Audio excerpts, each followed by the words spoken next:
Добре дојде во студио за мојот гостин Бранимир Јовановиќ, истражувач и професор, сега сте во Институтот за општествени и хуманитарни науки. Но говориме, нашево интервју се фокусира, акцентот се става на тоа што до вчера практично бевте советник на министерот за финансии Тевдовски, кој не даде оставка, туку ја напушти функцијата по барање на Заев, односно реконструкцијата на премиерот.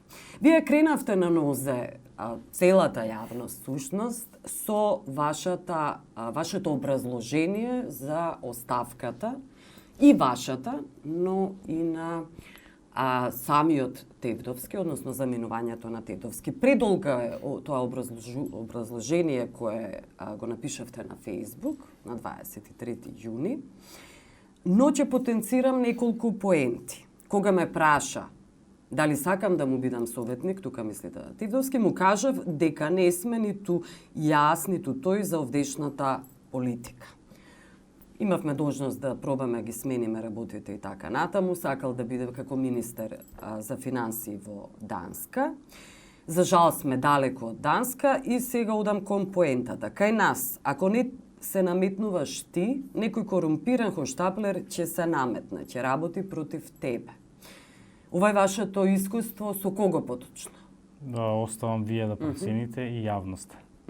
Не откривате имиња? Не, мислам дека е несериозно да се откриват имиња, а секако имињата се небитни, поединците се небитни, битен е системот, битни се системските проблеми. Битно е тоа што имаме во системот, се уште во политичкиот систем, такви појави, и тоа е сериозниот проблем, а тоа кои се тие поединци, тоа е мање више небитно. Да. Велите небитни се имињата, небитни се поединците, но вие знаете низ овие години, кога траеше всушност она експлозија од бомби на Заев, така наречени, нели? Тие се низ текот на годините се процесуираа практично. Истрагите многу од нив замрзна, некои избегаа од државата, но и со тоа се покажува всушност ранливоста на самиот систем и неказнивоста на тие поединци за кои велите дека се небитни. Заради тоа ли сметате дека се небитни тие имиња? Проблемите со кои што се соочува нашето општество не се индивидуални проблеми, туку се системски. Затоа викам дека луѓето се небитни и небитно е дали тоа Трајко или Петко. Но системот го создаваат, го креираат луѓето. Да, ама и системот понатаму ги креира луѓето. Така што тоа е онаа приказна за јајцето или кокошката, но она што вие можете да го смените како човек што доаѓа на функција е системот. Вие не можете да го смените секој поединец во оваа држава. Ама можете да влијаете да се смени системот. Вие во тоа не успеавте, ниту Тевдовски. Па добро сега, да не бидеме до толку. Мислам дека сепак постигнавме некои работи, мислам дека направивме нешто. Не би се согласил дека ништо не постигнавме. Мислам дека во доменот на Министерството за финансии направивме доста работи. Сега да не, ако сакате да зборувам и за тоа, но да, би се согласил дека не успеавме да направиме некои крупни промени во системот или во општеството со кое што не знам ќе се подобри животот на сите луѓе одеднаш и со кој што ние ќе станеме веднаш да не биде Данска, нека биде Шведска. Подобро, поправедно општество. Добро, ќе одиме околу тоа што сте сториле, но е важно сега да се задржиме на оние имења за кои велите небитни се поединците, системот е тој што ги конструира, тие еднакво го контролираат тој систем. Затоа што велите, не знаев за сменава кога јас се повлеков, не ја очекував. Мислев дека метлата требаше ги фати оние кои работеа за личен интерес наместо за јавниот. Тука го ставам акцентот. Оние кои местеа милионски тендери, оние кои трошеа државни пари, а ништо не работеа. Подоцна во насител излегува SMS порака на мобилен телефон, да појаснам, дека сте мислеле на Андјушев. Дека од метлата треба да бидат зафатени оние кои работат за личен интерес, кои местат милионски тендери, кои трошат. ги трошат ресурсите сушност не на државата, тоа се пари на граѓаните. Значи има тука мало недоразбирање, мало можеби испинување. Добро. Или можеби вадење од контекст на работите. Мене од телевизијата што вие спомнавте ме праша, ми побара изјава, ме праша дали сакам да дадам изјава за тоа на кого сум мислел кога сум го напишал тоа, односно кој требало да биде сменет, да не ја вадам сега пораката да ја покажам, мислам дека е несериозно. И јас одговорив дека не можам да дам изјава затоа што бев на настан во Штип, на настан на кој се промовираше сериозна студија за работничките прави и работните услови во текстилната индустрија и кажав дека сум мислел дека првиот студии истражувања, но сакам да кажам дека бев на сериозен настан и кажав дека првиот човек што требаше да биде заменет е Кочо Ондјушев. Не кажав јас дека Кочо Ондјушев местел милионски тендери или не знам што и после тоа јавност или не знам кој можеби некои кругови со некакви намери, тоа го прикажа на некој си начин, кој што мене не ми се допадна. Но оно што сакам да го кажам е дека да, мојот став беше дека првиот што требаше да биде сменет е Кочо Ондјушев. Ја дури и пред да се формира оваа влада, пред 2 години и нешто, кажував дека во оваа влада не треба да има вице-премиер кој што доаѓа од бизнис заедницата. Значи, ја немам личен проблем со Кочо Ондјушев, ја немам ништо лично против тој човек, но ја имам против принципот во влада која што е социјалдемократска, вие да имате на, не знам, највисока, една од највисоките позиции, човек кој што е директен представник на бизнис заедницата. За мене тоа е проблематично и тоа го кажав пред 2 години и нешто. Да. Истиот став го држам и сега. Да. Останам конзистентен на моите ставови. Така што тоа е мојот коментар околу ова. И со сакам да кажам дека малку не ми се допаѓа, и тоа го кажав на еден друг медиум што ми бараше изјава, Периодов, тоа што толкав акцент од целото мое ово обраќање, да го наречеме, се стави на тие неколку збора, местели милионски тендери. Не беше поентата ја на Facebook да зборувам за корупција, за местени тендери или за такви работи. Мислам дека тоа е несериозно. Такви работи се знае каде се зборуваат. Ако имам нешто да кажам на таа тема, знам каде тоа да го кажам. Јас кога го напишав тоа на Facebook, сакав да дадам на некој начин подршка на мојот пријател Драган Тевдовски и да изразам несогласување со тоа што метлата беше премногу блага, барем според мене, не го направи тоа што ја мислев дека требаше да го направи, да. Тоа беше поентата на тоа, да го наречеме обраќање, а не јас да зборам за корупција. Се знае каде се зборува за корупција. Да. Се зборува за корупција во финансиска полиција, се иницира некаква истрага, се поднесува некаква кривична пријава кога велите за милионски тендери. Кои се луѓето кои местеле милионски тендери? Дури да знам некоја таква информација, сигурно нема да ја кажам на една ваква емисија. Туку ќе одите директно во соодветна институција. Доколку знам. Она што е доколку знаете, вие кажувате дека ми се местеле. Значи, тој дел што се однесува на тендерите, тука мислев дури на оние стори што излегува во медиумите за инволвираност на одредени функционери во одредени тендери. На тоа мислев, не мислев на ништо повеќе. Па и за Анđушев се пишуваше, да. Во ред, не знам, можеби, не викам ни да ни не. Она што сакам да го кажам кога е корупцијата во прашање, тоа е што дури кај нас мислам дека јавноста премногу има погрешна перцепција за корупцијата. Корупцијата, најголемата, најсериозната корупција не се сведува на, не знам, вработување на блиски луѓе, на патни трошоци, на местење на тендери. Не се сведува на тоа се она што се вика блатантна, ефтина корупција. Најсериозната корупција е на многу повисоко ниво и се сведува на најчесто од легислативен тип, односно на тоа кога се влијае на одредени законски или подзаконски акти со цел да луѓе да остваруваат директна финансиска корист. Да. Тоа е многу посериозен тип на корупција и јавноста кај нас премногу кога се зборува за корупција се посветува на некои вакви, да кажам, помалце битни типови на корупција, додека овие големиве онака поминуваат неказнато. Тие големите незабележано. Да, тие всушност големите претходно ги споменавте кога говоревте за во исто време, значи се става еквивалент еднаквост некаква и на вице-премиер, како што е Анѓушев, и на бизнисмен. Практично тој раководи со двете функции, ги поседува двете функции и е евидентен е тој судир на интереси, конфликт на интереси кој потоа се злоупотребува за што говорите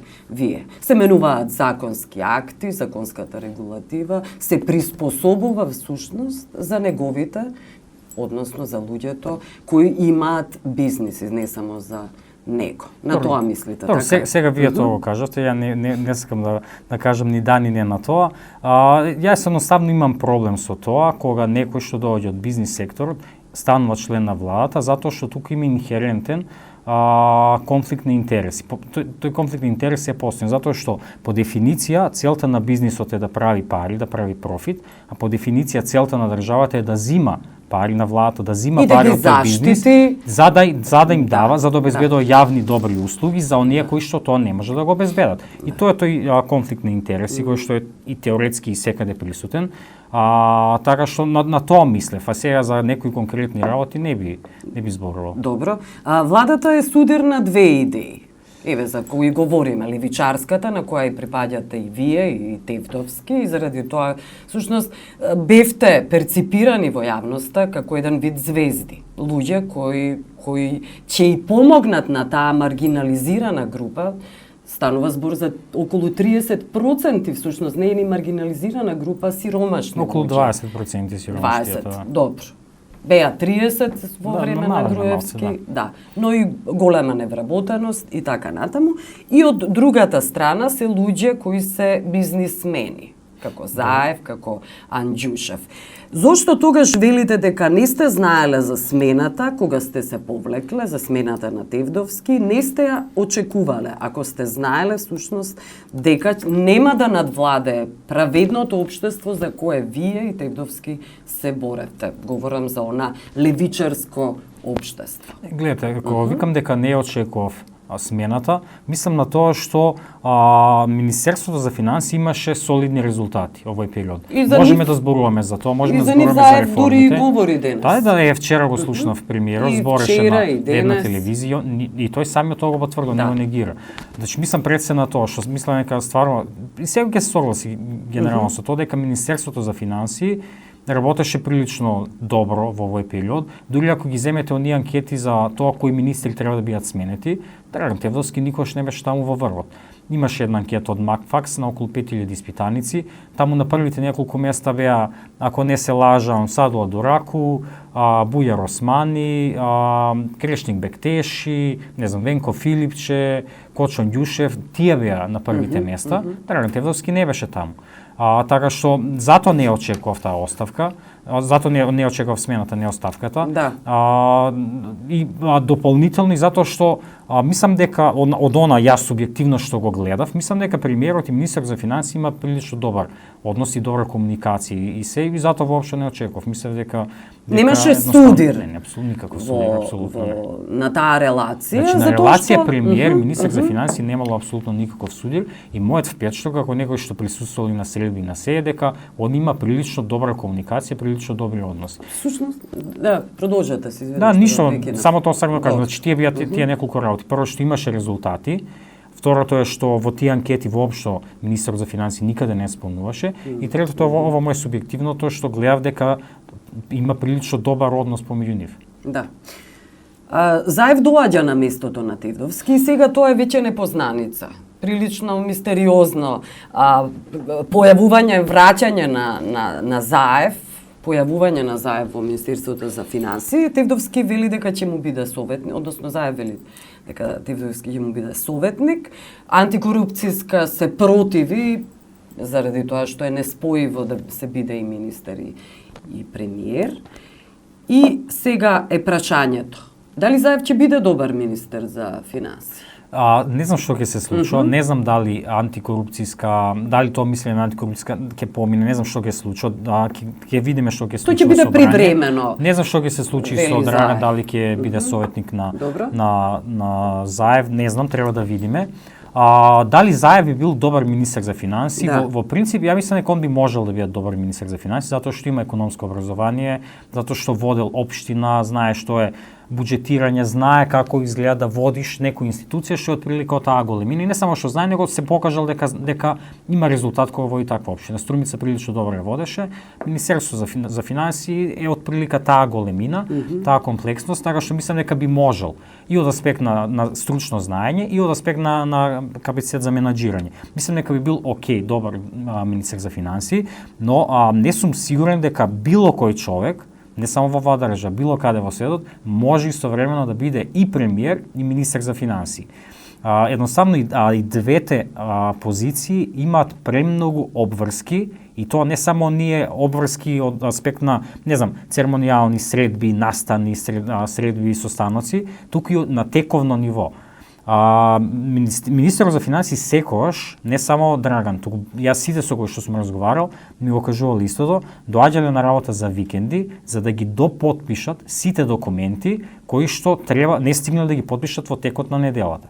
Ние кога влеговме во Министерството за финансии, технички всушност ќе биде само да довршам, ако не е проблем. Ние кога влеговме во Министерството за финансии, се сретнавме со куп документи, не знам колку оваа маса од прилика, кои што претходниот министер не ги потпишал, веројатно затоа што онако очекувал да биде сменет, не доаѓал на работа, не му било гале, што и да е, не потпишал, не знам, недела ден или не знам колку, имаше огромен куп на документи. Сега вие замислете, ако имате толку многу обврски како премиер, и да преземете уште едно министерство кое што има исто или можеби не исто, ама барем прилично голем обем на обврски, особено во ситуација кога вие не го познавате тоа министерство, прв пат влегувате, немате се уште направено тим, имате започнато многу процеси, имате инициирано за носење на закони, милион некои други такви работи, да не зборам што све се работи во Министерство за финансии, така што мислам дека е прилично комплексно, скоро невозможно да се биде истовремено и министер за финансии и премиер. За еден друг медиум ја давав таа паралела, од прилика тоа е како да бидете во исто време и диригент и прва виолина на оркестар. Практично невозможно. Не треба час да свирите на виолина, час да идете ваму. И на што ќе звучите оркестар. Така што не е ова дека заеве неспособни или нешто, туку мислам дека од принцип тоа е невозможно. Ја не знам за примери никаде во светот, барем во сериозни држави, да сме имале да имало премиер кој што истовремено е и министер за финансии. Има една друга работа исто тука што сакам да ја нагласам. Има една изјава што стално циркулира во овие кругови од Министерство за финансии, дека добар министер за финансии е оној кој што може да му каже не на премиерот. Сега во ваква ситуација кој ќе биде тој што ќе кажува не? Како можам јас сам на себе да си кажам не? Тоа е поента, затоа што министерот за финансии принцип не е популарен. Затоа што чувар на државната каса, едно од тие работи, а премиерот секогаш се труди да биде популарен и да им удоволува на сите страни. И тука мора да има, затоа министерот за финансии треба да биде некој друг, затоа што не може, ресурсите се ограничени и мора да се користат најрационално. Да. Сметате ли дека представниците на високиот капитал како Заев и Анџушев се сушност тие што победија и можеби Анџушев би бил во сенка министер за финансии? Ја како прво не мислам дека Заев е представник на високиот или крупниот капитал и тоа често пати сум го разговарал и веројатно и со медиуми, и со луѓе. За мене Заев е политичар. Тој пред да дојде на оваа позиција беше во СДСМ, беше председател на СДСМ, само претходно беше во општина, можеби работел нешто некојаш во неговиот живот во приватна фирма или семејна фирма. По професија. Но тој не е во последниве 15 години, тој не е бизнисмен, тој е политичар. Така да кажете дека не ги штити интересите на крупниот капитал. Мислам дека не, дури вака вие во разговорите со него и не само во разговори, туку и во неговите јавни настапи, постојано ќе слушнете, јас сум левичар, ние сме левичарска влада, ние се бориме за сиромашните. Ја стварно мислам дека он тоа го мисли, дека он така се чувства и дека он сака да работи за тие. Така што ја Заев него доживал како представник на крупниот капитал по дефиниција. Да, Кочо Ѓушев дефинитивно е затоа што како прво тој целиот негов живот, со можеби не целиот негов живот, ама последниве години тоа го работи. Претходно бил научник, се бил професор на Машински факултет, но последниве години тој е пред се бизнисмен. И тој беше во Стопанска комора на Македонија, која што е една од коморите во оваа држава и важи за комора на крупниот бизнис, на крупниот капитал. Имате други комори, не знам, комора на Северозападна Македонија, комора на мал бизнис, ама она што важи за Стопанска комора на Македонија дека тоа се големите фирми, тоа е крупниот капитал во оваа држава и тоа е официјално и представник на таа комора во оваа влада, барем така се зборуваше кога се номинираше тој на оваа позиција, така што да, тој е претседник на крупниот и капитал. последично, кога велите не сте имале ни со Заев, ниту пак Тевдовски имал судири со него, останува само јасно дека Анѓушев бил оној камен на сопнување. Не знам, значи, претходно прашавте дали Анѓушев добива со ова, дали тој победува оваа ситуација. Не знам, ја исто тоа го кажав, сега звучи како да се повторам, да рециклирам фрази, го кажав за еден друг медиум, ќе го повторам тука.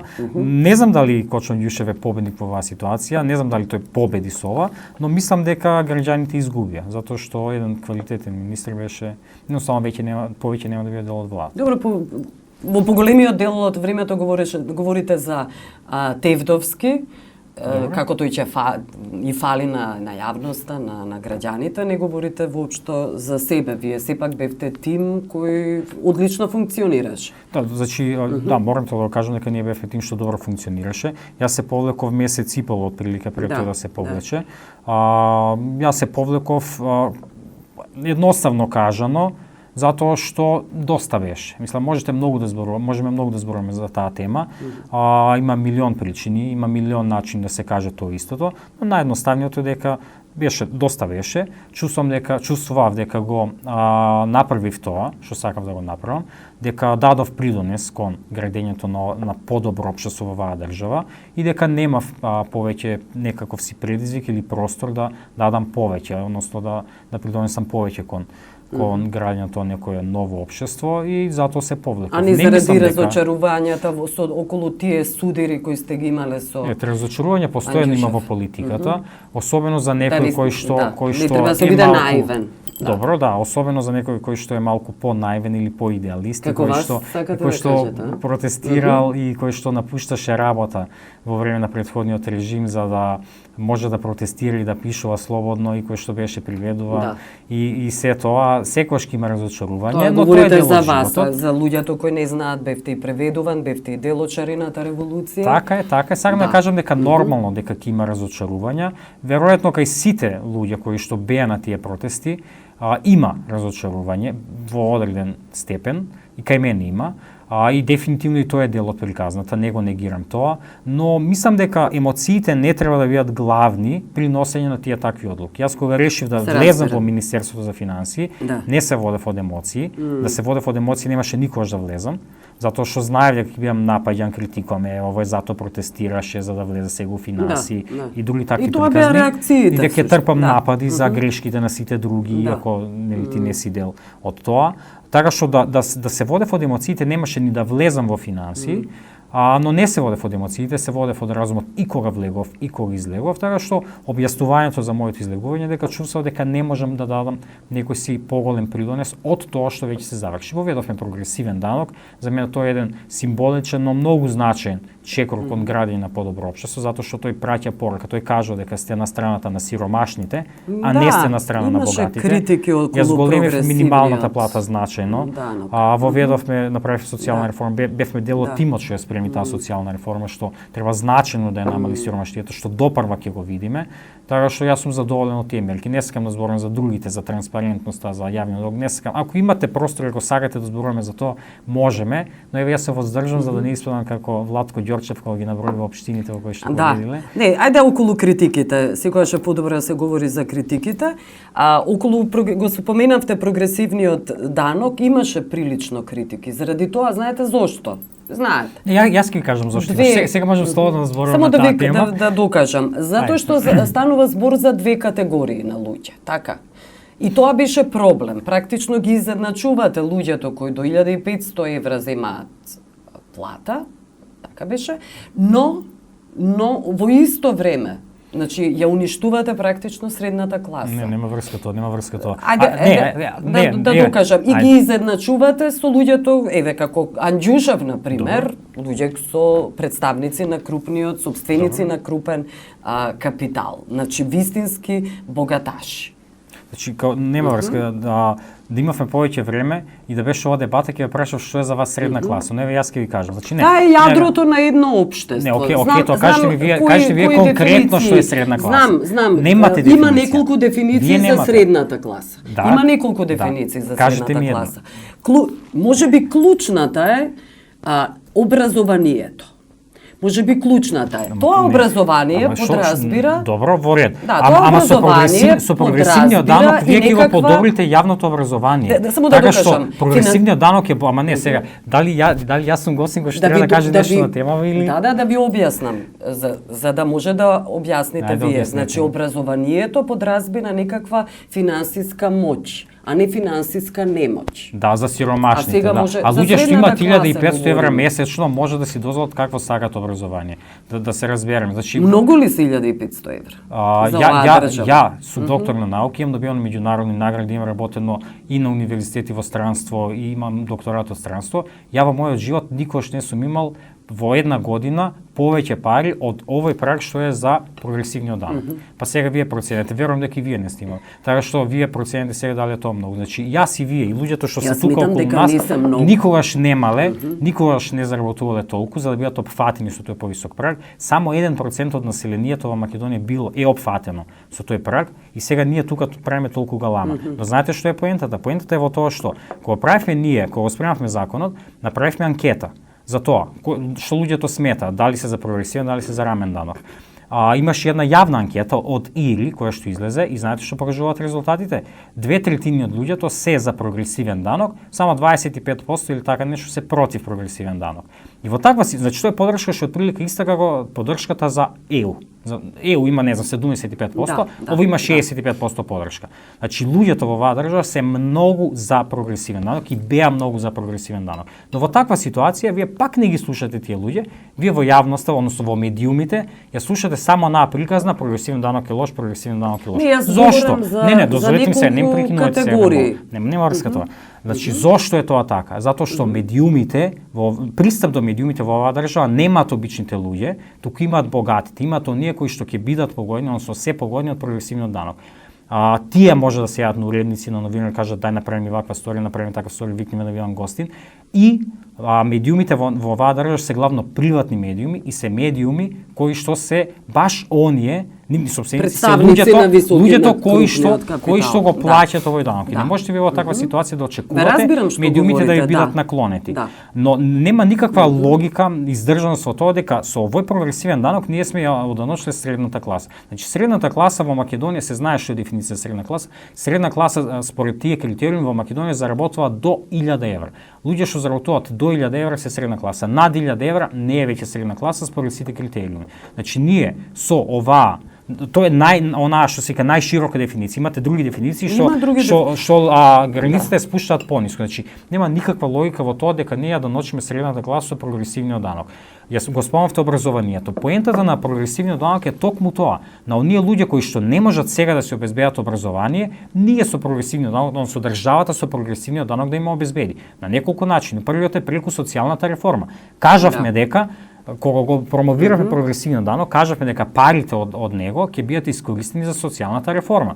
Вие самата спомнавте на почеток на овој разговор дека сиромаштијата во оваа држава е 20%. Како да ја намалите таа сиромаштија, ако не преку социјална реформа? Значи со прогресивниот данок ние ја решаваме сиромаштијата и на тој начин им помагаме на оние кои што немаат сега образование да добијат образование и да станат да можат да добијат услови за живот кои што ги немаат во моментов и кои што ги имаат оние другите.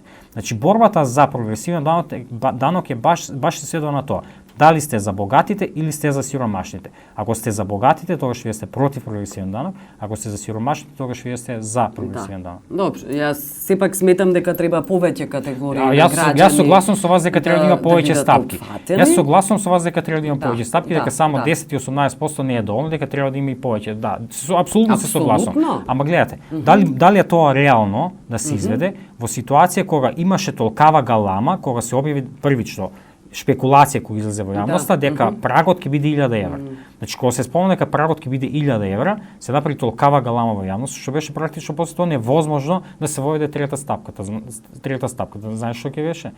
едноставно медиумите Што не може да биде? го дозволија Таа средна тоа. класа нема да биде во онаа највисока стапка во процентот на луѓето на богатачите кои заработуваат. Еве ќе ви кажам нешто. Ајде почнете вие да се залагате за воведување на трета стапка. Јас сум еден од оние во оваа држава што дефинитивно се залага за тоа. Ајде во наредниот период да лобираме за тоа, да се воведе и трета стапка, еве да кажеме 25% за над 2000 евра. Може? Да, секако. Околу оние победи за кои велите и успеси, Заев сега најавува поголеми пензии, најавува нивелирање во онаа категорија на уметници, поголеми плати до 500 евра. Има и такви информации дека сушност тука бил судирот дека сте му објаснувале на Заев заедно со Тивдовски дека е невозможно да се зголемуваат пензиите, платите. Не знам ја за ништо такво, не знам. Добро, можно ли има ли пари во буџетот? Можност буџетот во да моментов бидат зголемени пензиите? Буџетот во моментов е во одлична состојба. Приходите се, да не кажам фантастични, но прилично добри. Ќе кажам еден индикатор поврзано со прогресивниот данок. Во првите 5 месеци од оваа година приберени се 17% повеќе приходи по основ на данокот на личен доход отколку минатата година. Значи имате 17% раст на овие приходи од прогресивниот данок. И тоа е повеќе од она што ние го проектиравме претходно. Да. Ние очекувавме дека ќе собереме околу 10-11% повеќе, испаѓа дека сме собрале уште повеќе од она што ние го проектиравме. Нели се зборуваше 25 милиони евра дополнително ќе влезат во буџетот, испаѓа дека нема да бидат 25, ќе бидат 35-40 милиони евра. Така што буџетот е во приходите генерално се прилично добри и буџетот е во прилично добра состојба. И тоа подразбира можност за зголемување на пензии. Значи дали има пари во буџетот? Да, дефинитивно има. Е сега за што ќе се користат тие пари, дали ќе се користат за пензии или нешто друго, тоа е веќе друго прашање. Добро. Но она што ја го знам е дека немало никакви судири на таа тема, дека треба пензиите да се зголемат, па министер за финансии не дозволува. Воопшто не знам и дека имало разговори на таа тема. Јас прашувам само за она што беше најавено кога се пласираше, кога се промовираше буџетот за 2019 година, беше дека ќе се зголемат платите на вработените во јавниот сектор, мислам од септември, дека ќе некои други такви работи, тоа беше кажано. А за пензии, ја не знам дека има. И за зголемување на плати ве прашав и нивелација која име уметниците ја бараат. Тоа за нивелацијата тоа е веќе вклучено, тоа се спроведува, тоа е. Но има критика и отворено писмо кон Заев дека таа не е правична и заради тоа. Ама никош проблемот тука не бил дека немало пари, има пари за тоа. Тоа само треба да се спроведе во реалноста. Преку надлежните институции, односно Министерство за култура и другите таму институции. Нивелацијата не е проблем на Министерство за финансии, има пари за тоа. Тоа само треба да се спроведе. Зголемувањето на платите во јавниот сектор, што го спомнав претходно, тоа е веќе најавено, е вклучено во буџетот и тоа е нешто ќе се реализира. Така што околу тоа нема никаква дилема. Да. Добро, ајде да завршиме со вашите идеали за кои говоревте и може би илузии биле, како што велите вие, доаѓате од левица. И што се случија разни, имаше најпрво беше солидарност, па потоа прерасна во левица, па во партија, за потоа да дојде до раскол во левица и да се одметне дел од таа левица и да се приклони кон ВМРО, односно кон кандидатката на ВМРО Силјановска. Што се случуваше низ целиот тој период? Гледате, ова е исто многу долга приказна, и болна, можеби? Не ми е толку болна, Прво мораме да направиме дистинкција помеѓу солидарност и левица. Тоа беа различни субјекти. Едно беше движењето Солидарност, друго беше партијата Левица. Ја емотивно сега сум бил отидоа и во левица. Да, дел отидоа точно. Ја емотивно поблизок сум до Солидарност отколку до Левица, иако бев член и еден од основачите на Левица, без никаква дилема. Она што се случува сега во Левица, не само сега, него изминативе 2 години, ја би го нарекол хроника на една најавена смрт. Ја знаете книгата од Габриел Гарсија Маркез. Зошто? Затоа што ја овим го кажував на нив, кога се носеше одлуката дали да се иде на изборите во коалиција со СДСМ или да се иде самостојно.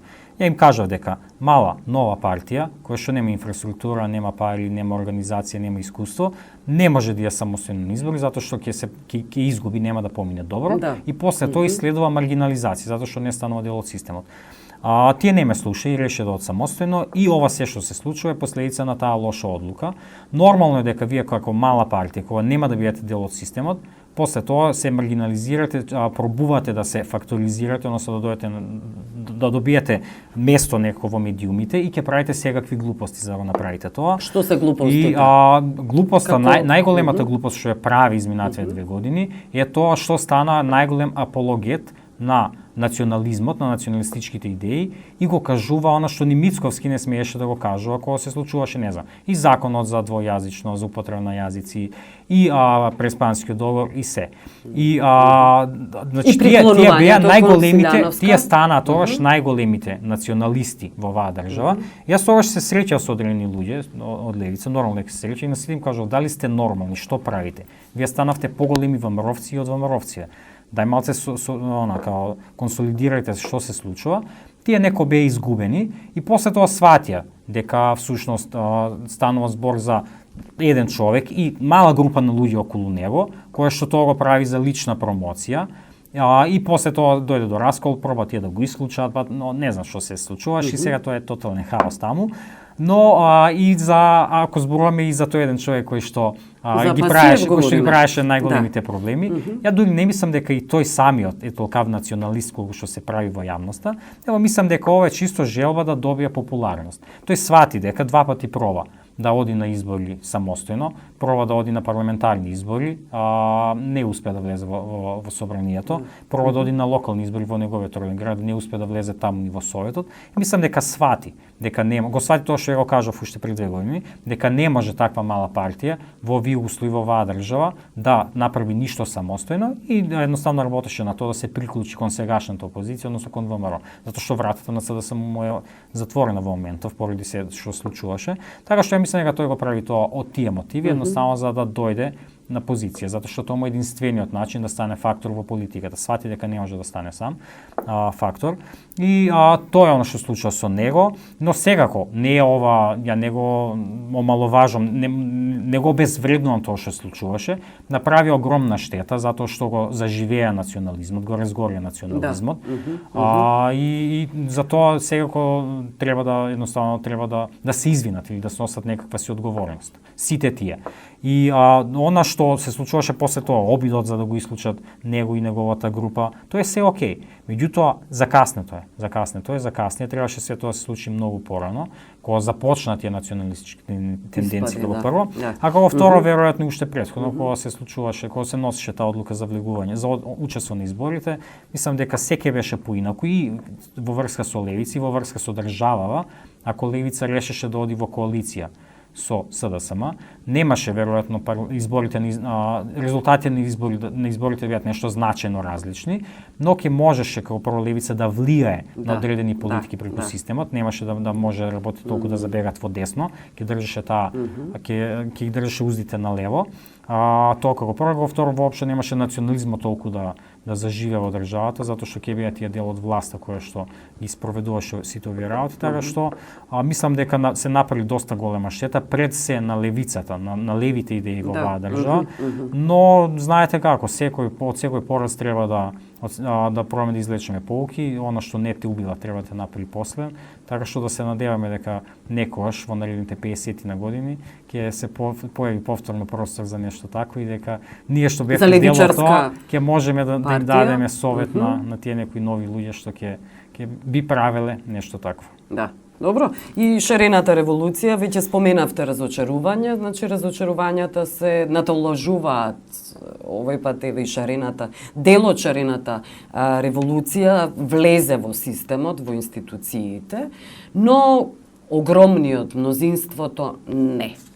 Сметате ли дека таа шарена револуција, која всушност заедно со ЗАЕВ, се разбира со СДСМ, ја извојуваа победата над груевизмот, над Груевски, сметате ли дека таа ќе биде она тупаница, удар кој ќе се врати всушност? Незадоволна, разочарана, загрижена од промените кои всушност и не се случија. Гледате, добро прашање, ова не знам, немам одговор, сум размислил ја на таа тема, не сум сигурен, мислам дека во моментов разочарувањето кај тие луѓе е преголемо и е трансформирано во апатија.